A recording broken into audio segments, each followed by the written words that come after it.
And I'm thinking, fuck off. Yeah, no. Just fuck off. This is why I don't like going out. Yeah. Welcome to Drum and Drummer, a podcast focused on drums, drumming and drummers. I'm George Pickering and that's Ben Winty, and we are both professional drummers in this business we call music. So stick around and join us as we pass the time whilst trying to stay in time. Christ, I do the singer. Happy birthday to us. Yes. Here we go. Happy birthday. Happy birthday. They're the Peep Show one. Yeah. Do you know why they sing that different? Why? And do you know why there's a happy birthday version in Futurama? Right. Today is your day, something like that. Like they sing a different version of Happy Birthday because it's still copyrighted. Oh yeah, of course. So you have to still pay. So they'll just make their own little version of Happy Birthday. So they don't have to pay the money. I watched that episode yesterday, weirdly enough, the Peep Show one, and it is an odd scene because I was like, why are they singing? So when she comes down the stairs, with the hat on. She's won an Oscar now. Yeah, she's done very well. Fair play. Yeah, good for her. Good for her. It's the podcast birthday. It's birthday. I mean, we're one day out, but we started on the 2nd of December. Yeah. 2021. Mm-hmm. And this is out 1st of December. Yeah. 2022. One day, sue us. Yeah. You know. I mean, you might be listening to this on the Friday. Yeah. In which case, bang on. Bang on. Bang on. Did you think we'd make it a year? Yeah. Yeah. I thought so. I thought. Well, I didn't even think about that. I just thought, let's just make No, I think it now seems mental. We've done it, yeah. Yeah. Oh, we've done quite a lot, actually. Well, I feel like I was quite immature. It's weird when you look back. And I feel like, I don't know, just the things I was saying seemed like a child. It's like it was only a year ago, but it's done well. Yeah, well, I think the passing of the Queen really hit you, and really it did. It did. It grew. You grew a few years in that. Yeah, big time. After that, but yeah, it's the birthday. Happy birthday to us. Yeah, I haven't got you anything. I'll be honest. No, I haven't got you anything. I think even little ideas are like, oh, it'd be nice to wear like a party hat. Haven't got one. No, couldn't be bothered. Well, I didn't know it was the birthday until you told me right before we started recording. So, but I did know it was coming up because I put up the Christmas tree yesterday. I know it's early. Well, basically, so in my flat, the landlord... You've broken my number one rule. What's that? You shouldn't do anything before December 1st. No, I know. And usually I don't do anything until after my birthday, which is December the 7th, because then it's like, get my birthday done, then Christmas can begin, you know? Sure. But you don't want to muddle the two. You don't want to muddy the water. No. And also, this is the thing about having a December birthday. You get people going, oh, well, I got you a little something for your birthday, but Christmas is 2 weeks later, so I haven't, I don't want to get you two. I'm like, my birthday was in July. I get 2 solid presents, when you're close. I'm not quite close enough that I get birthday presents wrapped in Christmas paper, but it's close. But anyway, so I put up the tree because the landlords, they are nice. They came down with a bag of Christmas decorations and were like, here you go, have fun. And I was like, well, I may as well do it now, So there's a tree covered in baubles and crackers and God knows what else. And it's looking Christmassy in it. And it's not even December. Well, it is when you're listening to this. But and you've got the point of all that. Yeah. Sorry, we're going to have a concise episode. Point of all that is I remember last year holding a Christmas tree, maybe our first episode. Yeah. So I was like, that's how I know it's the anniversary. And I was going to say, you've got one of the most traditional Christmas decorations on display, a Van shoebox. Yes. Yeah. The reason for that's where I keep all my audio equipment for this pod. Oh, lovely. And I'm also wearing the shirt today. So I'm wearing a shirt by a little-known company called Nike. Fake. Is it the fake one? Real. It's the real one. So we play a game. Yeah. Called Real or Fake. Yeah, I got 2 black Nike T-shirts. Yeah. With a white embroidered tick, and I'll pick one, and then you have to guess whether I'm wearing the real one or the fake one. Yeah, it is always a pure guess because they do look very similar. Yeah. But I feel like I usually do quite well, but I've embarrassed myself there. Yeah. Live on air. Exactly.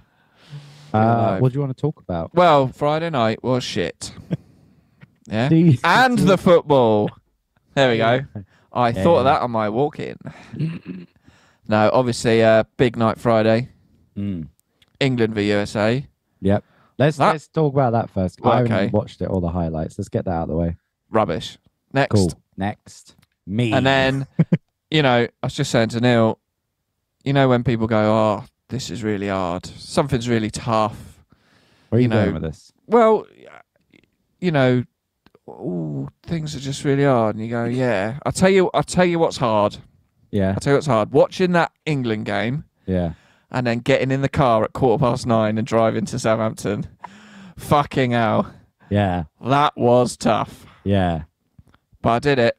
We should explain quickly. It was, if you listened to last week, you'll know it was my gig at the Joiners headline show. Get that in there.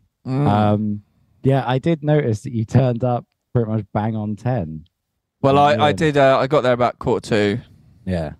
And then, which, by the way, was my stage time. You said when I was like, we were on at 10. And then, yeah. But I got there about 9:45. And there was Elliot and Josh Rowe. Yeah. Row your boat all the way to the shore. Got to get that in on the birthday episode. That's good. That was a long one. Saw Elliot straight there they were, straight in at the bar. Classic lads at the bar. So I chatted to them. Josh bought me a Diet Coke. Mm-hmm. And then we saw the lights dim. Off we went through to the bit. And watched you play. I saw you. Gave you a little... Yeah. Did you... Go on. Ask me some doubt questions. I was coming? No, I didn't doubt it. Because I knew I'd said to you, I'm on at 10. So I was like, I've got a feeling he'll turn up as close to 10 as possible. But it was nice. It was nice when I got on stage. I looked, I was like, oh, it's Ben and Elliot and Elfie, the free worlds. Well, yeah. So I met your girlfriend. Yeah. For the first time. She was very excited to meet you as an avid listener. And immediately when I got off stage, we'll talk about the gig, but said that you are the funnier one on this podcast. Yeah. I just given what felt like the performance of my life. And then she was like, Ben, George talked about his shoes too much and it bored me. So, yeah. It was just a nice group, I mean, Josh fucked off after 3 songs. Yeah, don't know where he went. Pathetic. It was a Friday as well. No one's got work on a Saturday. We got a 9 to 5, and we didn't have a gig. Anyway, what do you want to know about the gig? Ask me some questions. I very much enjoyed it, mate. Thank you. It was really good. It was fun, wasn't it? I think, I'm going to call him out. The sound engineer let you down for the first few songs. Did he? Yeah. In what way? You know me, I love a kick drum. Yeah. But Christ alive, was it loud? Oh, really? Like, too loud. Wow. And that intro track you had that played, like, it looked like you had a little technical issue, but it got running. Yeah. And it was fucking loud. Yeah, yeah. And then he just turned it down. I think there was some feedback happening, and he dropped it down, and it just went really quiet. Kind of killed the atmosphere you guys were building. Really? But then he brought it back up. And then, it was like, fuck me, the kick drum's insane. Yeah. But he didn't really address it for the first 2 or 3 songs. Really? Yeah. He was a young lad. It was sound check was a bit odd because it was like we got there, loading was at 4, and we were setting up. I'd set up my kit by 4:30 or something, and we were starting to sound check, and we were still sound checking at 6, 6:15, and it was like there had to be 4 bands to sound check, and it was a weird situation because Millie, aka the singer of Ren, she was sort of like getting guilty and worried and like, oh, I'm wasting all the time. But then she was like, nah, do you know what? Like, we're the act. It's okay. It's your show, yeah. It's our show. So everyone sort of got a line check, but I feel like he was sort of, I don't know. This isn't me being rude, but like new to it. Do you know what I mean? He was about 20 and he was just sort of like, just none of the mics were working on the snare for ages. Like he changed about 3 mics. Yeah, it was odd because I had no idea how it sounded out front. Like I had a really nice sound, which is rare because the amount of times you play a gig, especially when you've got backing tracks and you do a sound check and you're like, "God, this sounds brilliant. I can't wait to play." And then you get on stage and everything's dropped and you're like, "What's going on?" And there's too much of this. And then, but thankfully it was all the same. But who knows? Maybe I was just hitting it harder than it was before, or he changed. I think it did. He did drop it down a bit later on. Yeah, but I think that venue sound is always a bit. It's tricky. It's a tricky venue. Like most common is you're struggling to get the vocals up above everything without it feedbacking. Yeah. But I'm like, well, give yourself a chance. Turn the kick drum down for starters. yeah. But no, enjoyed it, mate. Nice. Thank you. How do you feel it went? I think it went really well. My thing, as I said before the gig, I just wanted there to be people there. There was a lot of people there. There was a lot of people. And this is because I wasn't being pessimistic about it, but it was like, I've never been to a packed gig at the Joiners. I think I played once. I saw you play once. I think I've only been, twice before this gig.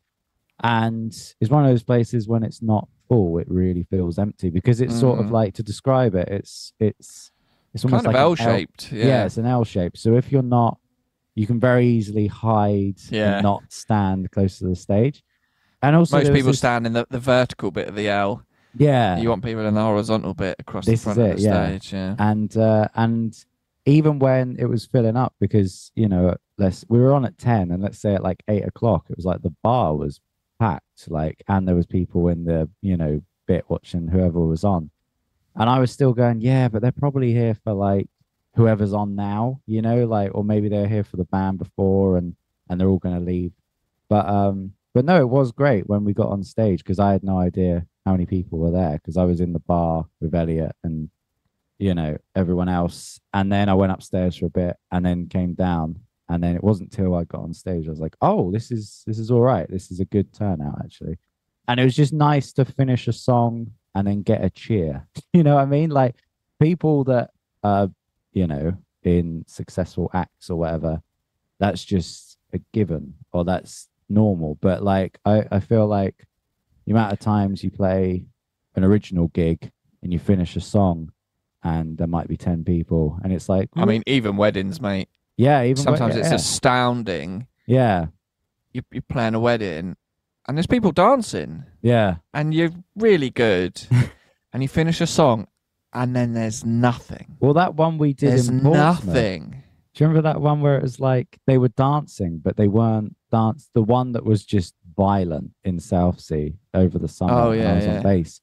And we'd finish a song and it would just be like, they'd just be quiet. But then we'd start another one and we'd go again. So anyway, so it was nice to finish a song and get a cheer. And we were like, okay, that was good. There was people singing along. I saw there was people singing the words. Right. So I got to ask, what was going on? Because obviously, I couldn't wait to bring this up.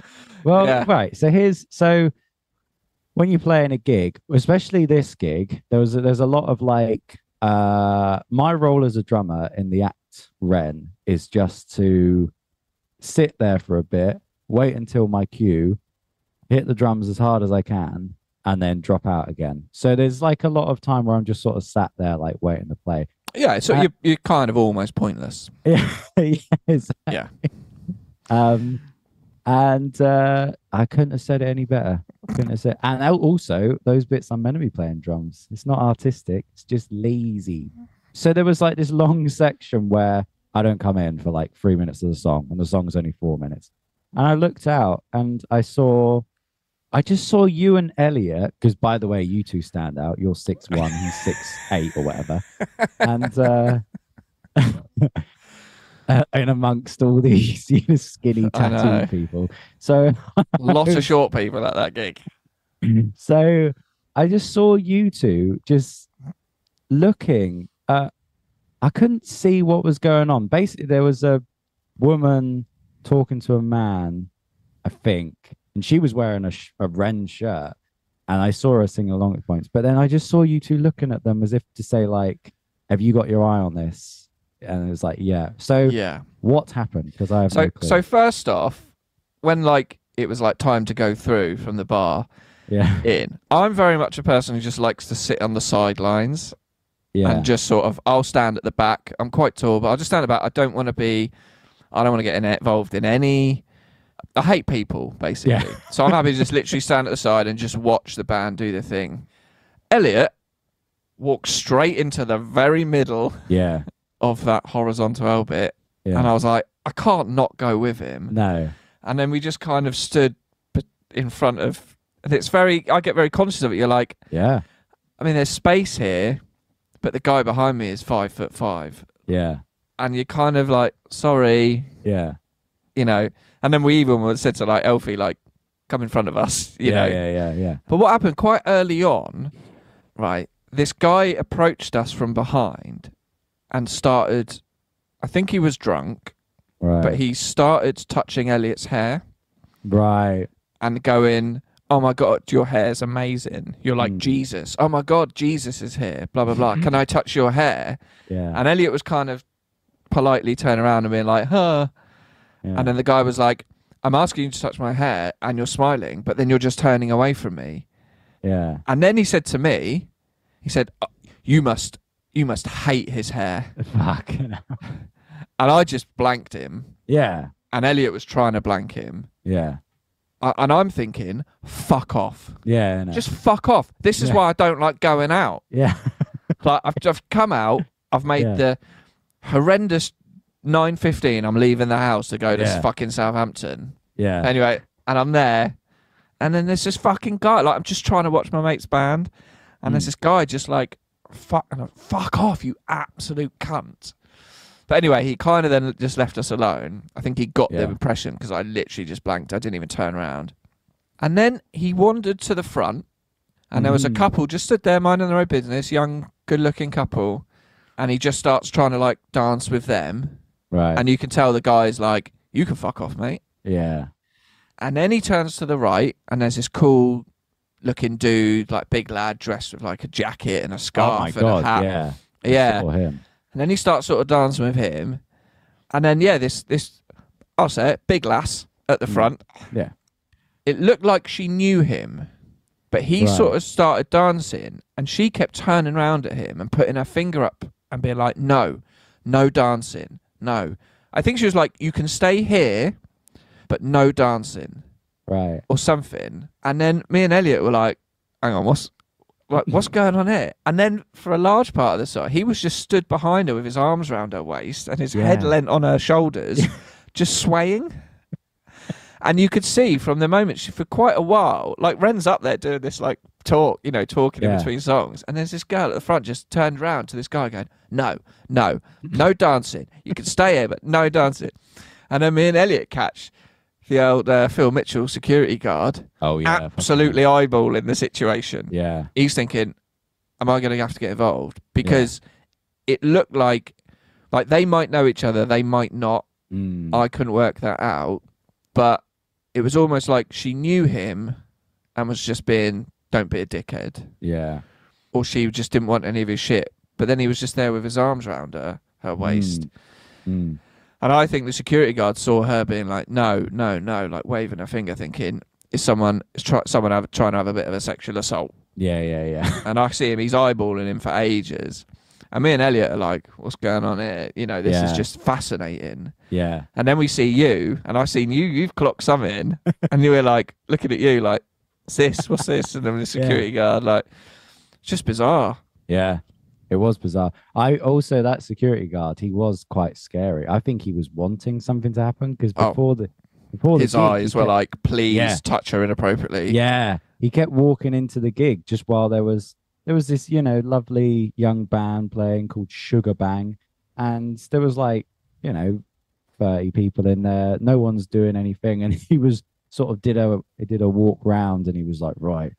He was doing the ocular pat downs. He was giving everyone an ocular pat down. What's an ocular pat? Oh, it's Always Sunny reference. Oh, right. Yeah. Just viewing him, giving him rather than a physical pat down, He's giving them the security guard pat down just with his eyes. Just with his eyes, yeah. He was sort of like, I'm ready. I want something. Yeah, he was ready to pounce. Yeah. Yeah.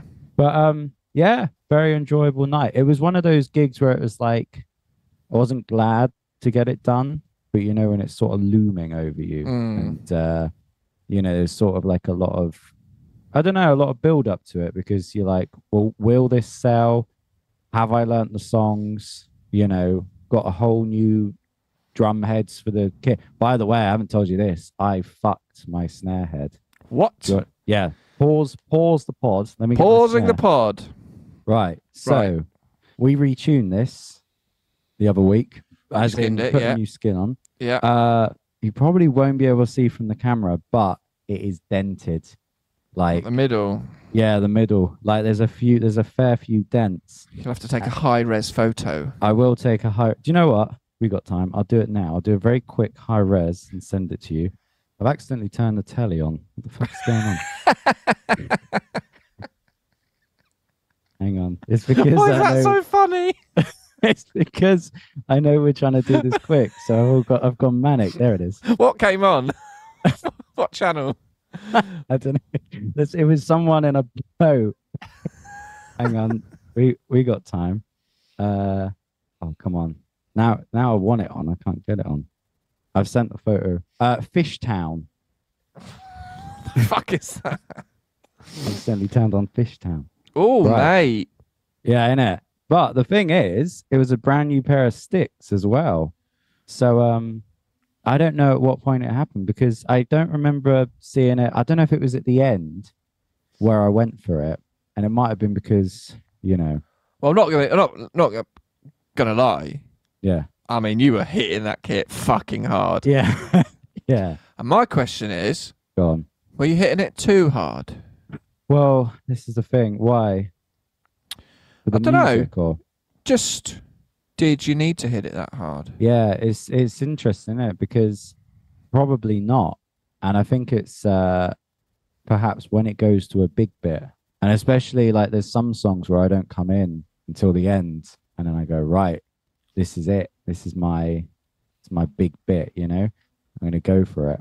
And I think it's because everything about it makes it seem like you can hit it hard because it's not fast songs. It's quite, you know,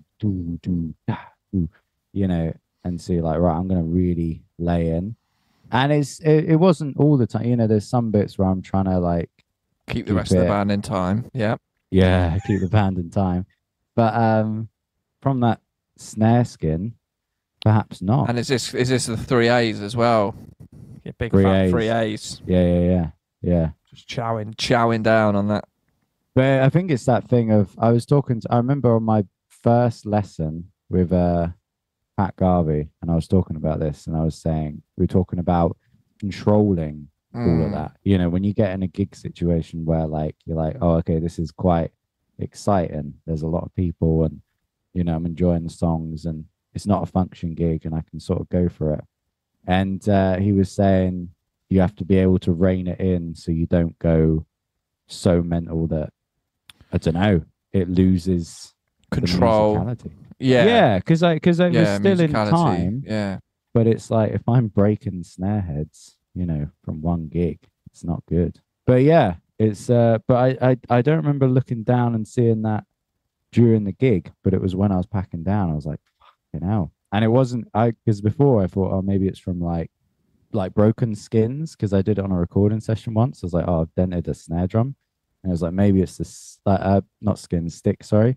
It's like, oh, maybe it's the sticks, like, because they sort of cracked at the top, and then it's like it makes it not round, and then. But I think it was just hitting it hard. But yeah, maybe I need to, you know. I think because I just think I used to do that. Yeah. And it is like adrenaline. It is when it is that sort of bigger profile original gig, and you want to give it everything. And for me, I found I lost you, especially. I think it was more with like definitely did it with 3 Day Bender. I'd play so kind of hard that I'd lose control and like lose that groove or that musicality, just from like excitement and almost like this is my chance. This is Yeah. And actually, you know, dialing it just back 10% allows you to keep more of that control and definitely stuff. And I think it's for show as well. You know, it's kind of like, I think that sort of music you're trying to like put on a performance, you know what I mean? Like you kind of, you want it to be like look like you're going for it. So like the easiest way to do that is to go for it, you know. And you want it to be like big, larger than life movements. But I think there is, you know, a way to do that and not completely ruin a kit. You know, it's like you can still sort of like make your arms, I don't know, make it like a performance. But you did your little stand-up thing as well. Did my little stand-up thing. I don't trademark. Well, yeah, but like a fucking meme now, isn't it? Do you know could you hear Elliot talking in between songs? No. Like he's such a nice guy, and it after like the first or second song, there was the applause, you know, and then it just died down, and Elliot just went, "Oh, that was a great song," and it was like he meant it, but it sounded so sarcastic, that I was like biting into my glass where I was like, oh my god, that feels like a dig, but it's really not. Well, speaking of Elliot, did I tell you about, because we played, so you mentioned Josh boat all the way to the it's weird, your mic cuts out when you do. I know. I was going to mention that as well. Yeah, it cuts out. Mental. Does it cut out if I do this? Woo! Yeah, it doesn't. Interesting. Yeah, it cuts out. Yeah, sorry, mate. No, I'm doing a podcast. Elliot, when we played Josh Rose's wedding, did I tell you this? Apparently, we finished a song and Josh's auntie just shouted as it goes quiet, "Christ, I do the singer." apparently, this woman's fiance was like, "Please shut up." Wow.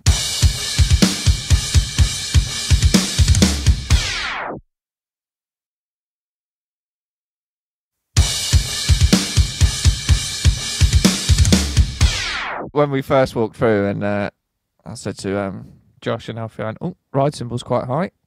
Yeah, well, that's going to be mentioned on the pod. Yeah, your ride symbol's quite high. Yeah. 2 reasons.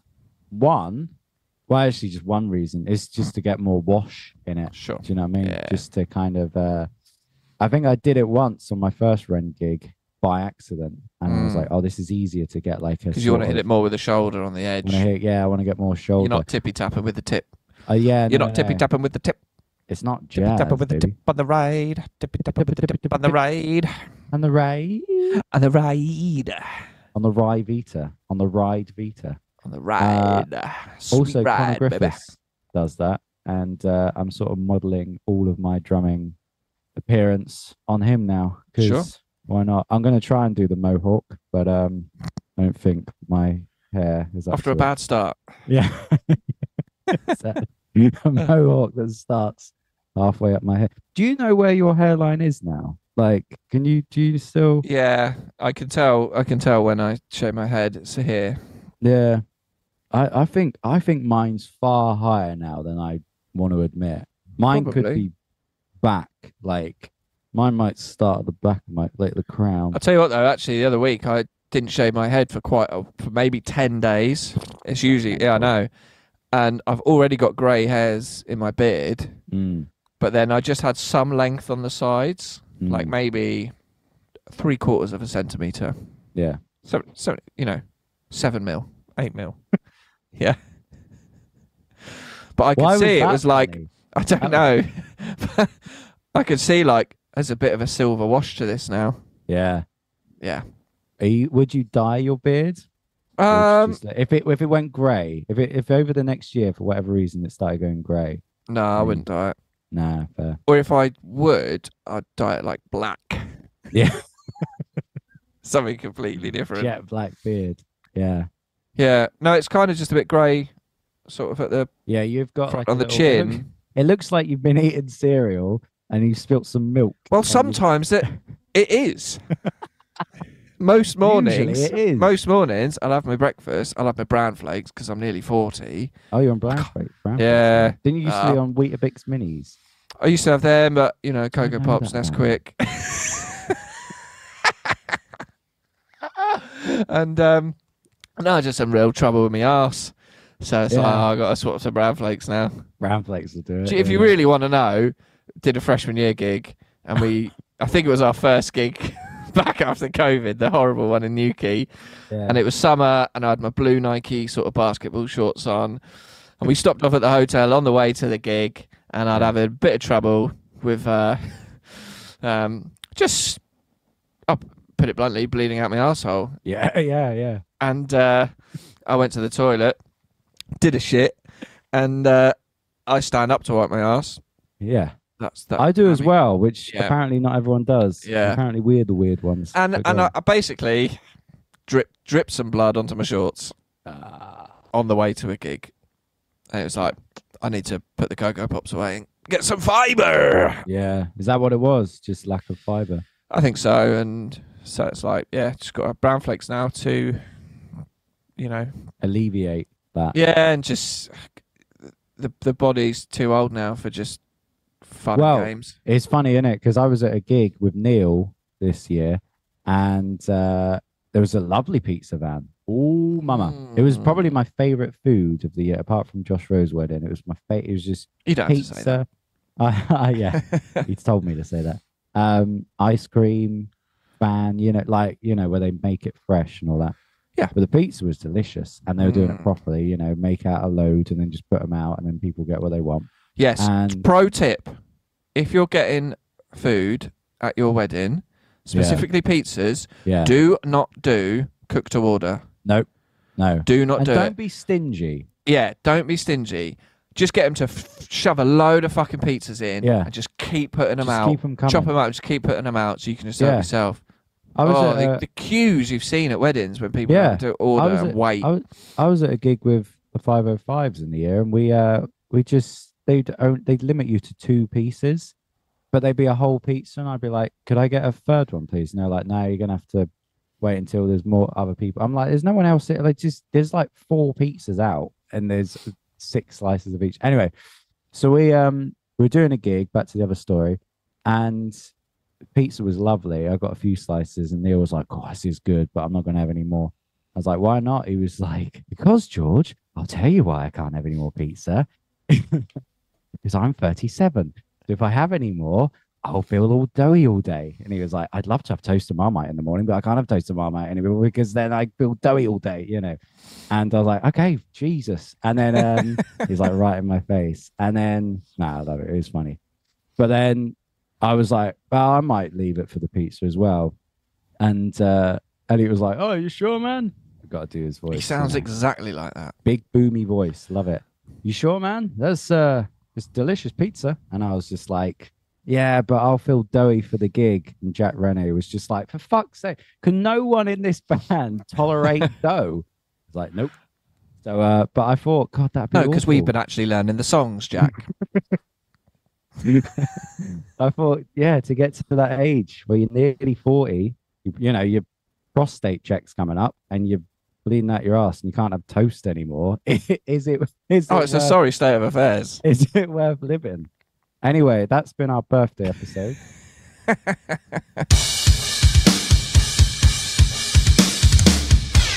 Here's a question for you. Yeah, go on. How much do you think it costs to send a base cab to New Zealand? Ooh. Okay. How big? It's a base cab size. It's going to be on weight. How heavy is it in kilos? I've estimated 50. Yeah, 50 sounds about right. To New Zealand. Yeah, that's quite far. Quite far. Famously. I think is it as far from us as possible? Pretty much, yeah. How much, not that it matters, how much are you selling it for? £10. Okay. By the way you said that, I feel like it's going to be a lot because it's going to be ridiculous. It's like £10, but then delivery is, I'm gonna say like 200 quid, but I feel like I'm going to be shocked and it's 680. Yeah, fucking hell, that's a lot. Have So you sold it? No, so I've been selling a load of old studio gear on eBay, and I've got a few bass cabs, and one of them I renovated myself a few years ago, and I covered with comic books. Yeah. You know, and just did it up and covered it. Replaced the speaker and spray painted the grill, and originally it's a Trace Elliott bass cab, 4x10, and I just did it up, got it working again, and used it for recording stuff, but just haven't used it for years. And a lot of the stuff I just want to get rid of. I'm not bothered about the money. And someone got in touch and was like, "Oh my god, I love this cab. Like, I've always wanted a Trace Elliott. Do you ship to New Zealand?" Yeah. And I was like, "I'll have a look." Yeah. And got a quote. And it's like, I was like, it's 1,300 New Zealand dollars. Wow. Roughly £680. And I haven't heard back, and I don't expect them to pay that. But it's like, you could probably buy a Trace Elliott bass cab. Yeah. For that. But I've sold loads of stuff. Nice. It's fascinating selling. Because I put all this studio gear on eBay, and it's stuff I don't need. Yeah. Like preamps and microphones and even just cables. And I like 9 XLR little half-meter patch cables. Stick them on for $5. Yeah. In the last minute, they went for 26 quid. You're like, whoa, that's good. Right, I know. But I put in all this quite bespoke, specific studio gear. Who's going to want this? Yeah. Oh, no, it's all sold. Yeah. That's been good. Well, it's like your clothes. Have I mentioned on here that when I put up all your football shirts, they all went that morning? Yeah, like so you told me about this little thing called Vinted. Yeah. It's an app for selling clothes cheap. Yeah. And buying clothes, second-hand clothes cheap. Yeah. I'd having a clear out of the flat, and I was like, Georgie boy, yeah, I got some stuff. Do you fancy shifting it? Split the commish. Yeah. And a few of them were old football shirts that I am no longer able to fit into. They shifted pretty quick, didn't they? Well, it's great. It's because I only put up the shirts the other morning, but like as I was putting them up, I got 2 messages from 2 people, and they were like, "Hey man, have you got any more of these football shirts? Like, I'm pissed off I didn't get the Croatia one." Like, and I was like, "Yeah, man, Spain one coming up right now." And then as soon as it went on, someone else bought it. But it was like the speed at which they went. It was like, I don't know if people are on Vinted, like just refreshing, like football shirt, and then they just buy whatever. But it's quite addictive because it's like now the money's starting to get in. It's nice because it's so easy. Just take a photo, and then when someone buys it, you bag it up, take it to a whatever store that has a parcel thing or whatever, and give it to the guy, and then a few days later it's like they've received it, and then as long as they don't complain, the money just then goes into your account, and it's like, ooh, this is a bit.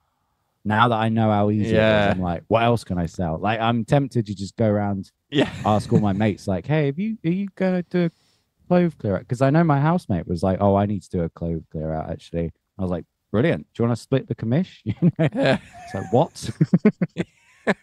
But I've definitely found I haven't used eBay for years, and then I was like, I'll put this stuff on eBay. Yeah. And then you had to get used to like listing it and doing it properly and taking good photos and getting all the info about what it is and what it does and its condition and a couple of things. I had to, buy a new power supply and things like that. And then you see this stuff start getting bid on. You're like, hello. Yeah. This is lovely. Yeah. And now I'm like, most of it sold. I think out of 26 things, like 22 of them sold. And I've now just those things that didn't sell, I've relisted, but I've now getting a few offers for those. Right. And it's like, what else can I sell? Yeah, I know. Because it's like, I really didn't think I'd sell any of this stuff. Like an old 4-channel preamp that's like 15 years old, and someone's buying it. And also a lot of it is because they don't make it anymore. Like you can't get it. And actually looking around online, like researching what they would be new, what they secondhand go for, and you're like, oh, there just literally aren't any of these for sale. Yeah. And like, I think people must constantly just be on looking for these vintage gear. Yeah, even though it's your trash, another man's treasure, blah blah blah. But like, think about, this happens a lot in Brighton. People just leave their rubbish outside their door, and you look through and you're like, God, some good stuff. Do you know what I mean? It's like there's always like, if you're like, oh, this is so not my thing. There was a great thing on my building, my flat, where people just started leaving their junk in a little communal area. I was like, there's some good books and CDs here, you know, and someone's like, I don't read it anymore, you know. And it's the same with, you know, all your studio stuff, all the clothes, you know. I'm like, I don't need this. And someone's like, oh my God, a Brazil shirt from 2006. Yes, please. You know. And it's the third kit as well. Yeah. Yeah. No, I've been enjoying. It's been good as well. Just like clearing out stuff in the studio that I've meant to be doing. And some of it is literally like just take off my hands. You know, someone came and picked up a fucking abysmal, like a shit bass amp, really old PV bass amp, but it works. Yeah. 10 quid. Yeah. Guy came and picked it up. Cheers. Yeah, because to them, they're like, fucking hell, I've got a bass amp for 10 quid. Yeah, and they might do it up. Yeah. They might just be a beginner or whatever. They might just want to take it apart for parts or whatever. Yeah, 10 quid, get it out my hands, mate. Exactly. I don't want it no more. I don't want it no more. I'll say one more thing on the topic of cleansing and to bring it back to the gig. Do you ever get this? Do you ever get where you're like, when you finish something big, you finish a big gig or something that's been stress? Huh? A big poo. A big poo where you bleed onto your shorts. And you're like, right, that's that done. Now I can relax. So the day after the Joiners gig, my walls in my room have been getting moldy. It's Brighton. It's just wet all the time. And I just bleached my room, bleached my walls. And I was like, I don't know what it is about the day after a big gig or a big something where you're like, I'm going to clean up. I don't know if you ever, I don't know. Feel like it might just be me, but there's something about it. You can restart. You can restart. Yeah, it almost feels like that's the end of that. This is like a new chapter. Yeah. Let's clean the walls, because I couldn't clean it when I was practicing for the gig. Because what? No, yeah, because I got to practice for the gig. Got to practice, but it's done now. Let's get those walls cleaned. But happy birthday! Happy birthday! Thanks for listening. Twitter, Instagram, email, whatever. Well done on your gig, mate. I really enjoyed it. Oh, yeah, cheers. That's all right. Did you get any photos or anything? I got a video. Yeah, I'll put that up. I'll send it to you. I saw you had some nice photos on your I did, yeah. Instagram. Yeah, send it to me now. Send it to me. Right, okay. I want it. I need more of me. I need to look at myself. Lovely stuff. Okay. Have we said bye yet? Because now we're going into roll mode. Bye. Bye. Thank you for listening to Drum and Drummer. You can find us on Instagram at Drum and Drummer Podcast. And you can send us an email to drumanddrummerpod@gmail.com. Remember, just pick up the sticks and twat it.